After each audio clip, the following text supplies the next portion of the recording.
HBO Max gets dissolved and absorbed into Netflix. Were this to happen, it is absolutely an unmitigated disaster.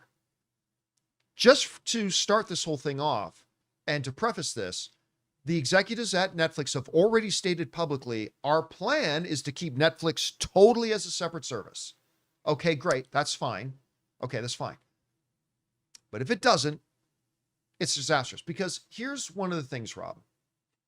HBO, and this is one of the reasons, out of all the things David Zaslav has done that I've really respected, even when other people were gang piling up on him, I said, nope, this is the right move. The one thing I've always said, what the hell are you doing, Zaslav, was when they renamed HBO Max to Max. Dumbest thing ever. It was one of the dumbest moves ever. Now, thankfully, he later on corrected that move. Good. But it was one of the stupidest things ever because HBO, take everything else out of it, just the name HBO. It is not hyperbole to say it is one of the most respected, venerable, brand names in all of entertainment. HBO means highest of quality. HBO means highest of revered and all-time great television shows and entertainment. It is the pinnacle. It's the crown jewel. It is the benchmark. HBO is the benchmark, and they took that name out. So, Rob, I mean, were it to happen, and again, Netflix is saying it's not, but were it to happen that Netflix gets their hands on everything a year from now, they get in and say, we changed our minds. We're going to shut down HBO Max. We're just going to bring The Wire into Netflix. We're going to bring The Sopranos into Netflix. We're going to bring 6 Feet Under into Netflix. We're going to bring Game of Thrones into Netflix. We're just going to bring it all into Netflix. Get rid of it. It's an utter disaster for two reasons. Number one, as we've been kind of suggesting, it's the disappearance of probably the most respected name in quality television ever, of all time, including today.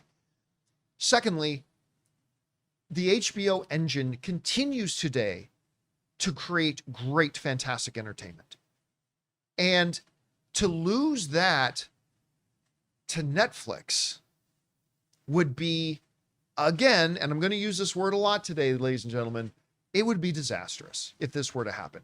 Guys, we want to take a second to thank a sponsor of this video, Aura. Guys, if you are anything like me, you swear every year you're going to be on top of your Christmas shopping, and then suddenly it's December 20th, the shelves are empty, and you're standing around in Target asking yourself, does my aunt even like candles? But this year, I am not doing that because of Aura Frames. It's completely saved me. See, I always struggled with what to get people in my life, but this year I'm going to give out a couple of Aura Frames, and it's hands down the most personal, meaningful gift that I can possibly give. And here's the best part. Aura lets you upload unlimited photos and videos. Plus, the frame comes in a premium gift box with no price tag, so it feels like a classy, well thought out gift, even if you bought it last minute. Guys, you can't gift wrap togetherness, but you can frame it. So for a limited time, save on the perfect gift by visiting auraframes.com to get $35 off Aura's best-selling Carver matte frames named #1 by Wirecutter by using promo code CAMPEA at the checkout. That's auraframes.com, promo code Campea. This deal is exclusive to our listeners and frames sell out fast. So order yours now to get it in on time for the holidays. Support the show by mentioning that we sent you at checkout. Terms and conditions apply.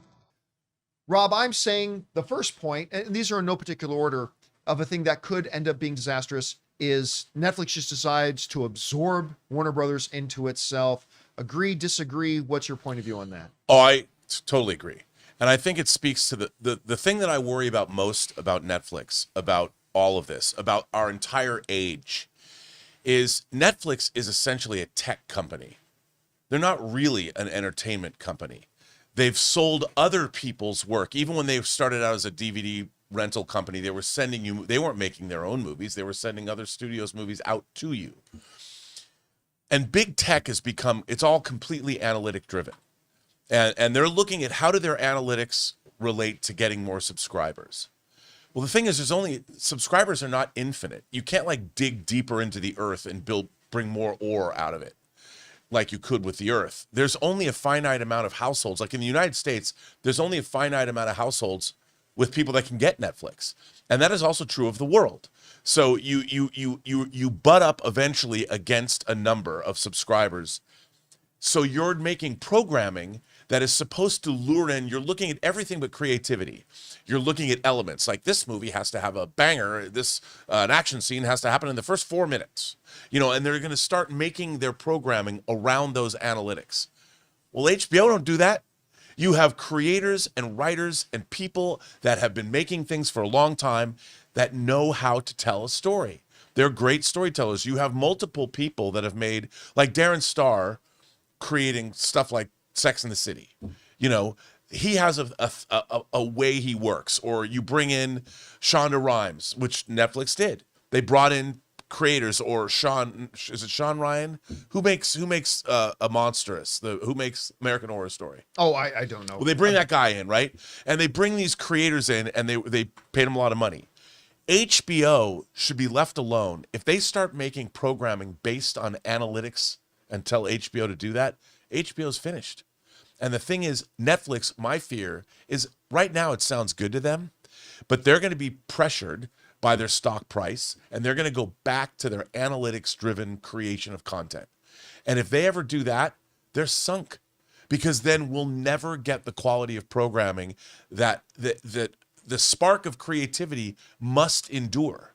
And even in our AI-drenched world, if you have a creator behind using AI tools and it's still their sensibility, you're still getting something that's theirs. But if a creator is told you have to work within these analytics, we're going to lose it. I mean, to play devil's advocate, though, because I'm not necessarily disagreeing with you, but let me play devil's advocate. I've always been extremely critical of, and rightfully so, of Netflix's inability to make quality film. About 1 out of every 100 movies they make is really good. But they've done a pretty good job with their television. Yeah. Like when you look at things like House of Cards, or you're looking at things like, I mean, we're in the middle of Stranger Things right now. I mean, they have, not as good as HBO, but they have had some really good success in making some, dare I say, really quality shows. So I just want to give them at least a little bit of flowers. And I want to say 100%. And they've also had a great track record in finding shows from foreign countries like Squid Game. They have a lot of they've found interesting. Look, I'm a huge Netflix fan, and like I told you, they're making a movie. There's a show that's on Netflix. It's a French show about a talent agency that had a lot of American actors show up to play themselves in the show. Great show. They're now making a movie out of it.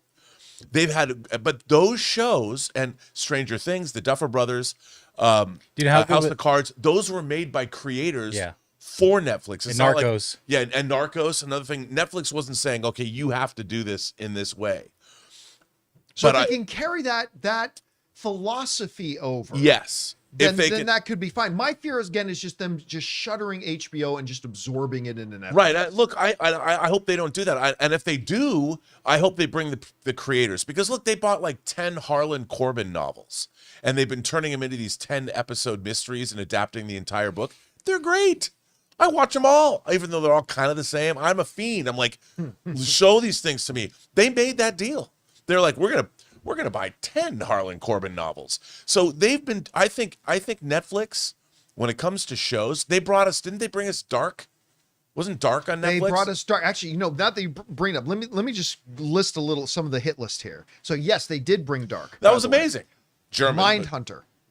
Yeah, Ozark. Dude, that's The Crown, Stranger Things, BoJack Horseman, Narcos, Orange is the New Black, Queen's Gambit. Let's go back to the Marvel era. Yep. Daredevil, Yep. Punisher, Arcane, Bridgerton, which is hugely successful. Yeah. The OA, 13 Reasons Why, I Think You Should Leave, Sex Education, Lupin, When They See Us. I mean, they've all those are creator-driven shows too. Which again, which is fine. Which to me speaks well about why they should leave Warner Brothers alone, because they're good at recognizing something that's good and letting it be. And if they can just follow through with what they're promising, which is they're going to let Warner Brothers HBO Max remain as a separate service with its own creatives to do its own thing, it's fine. But if it doesn't, and they just say nope and just succubus it into itself, and it's all just Netflix, I think we're talking about a disaster. I think we are. I do too. And I don't mind if it was, Netflix presents HBO. I don't care what they do. There's already a guy who made some video on the internet showing what a Netflix logo would look like with Warner Brothers. Somebody sent it to me yesterday. And I'm like, that doesn't bother me. What we want is great programming. Yeah. That's it. And if you can keep having Netflix making and producing good television and allow HBO Max to continue doing what it does as well, then all is fine. Yeah. All is well. And you're not consolidating, like, not just IP, but thought and storytelling. And you still are maintaining philosophy. Yes. It would be really, really bad. You're still maintaining a studio as if it was never purchased. Hey guys, thanks so much for watching this video. Make sure you like the video, leave a comment, and subscribe to our channel. And don't forget, we have a daily podcast called the John Campea Show podcast, available on Apple Podcasts, Spotify, or your favorite podcasting app of choice. Go and subscribe to it today so it'll be there when you need it.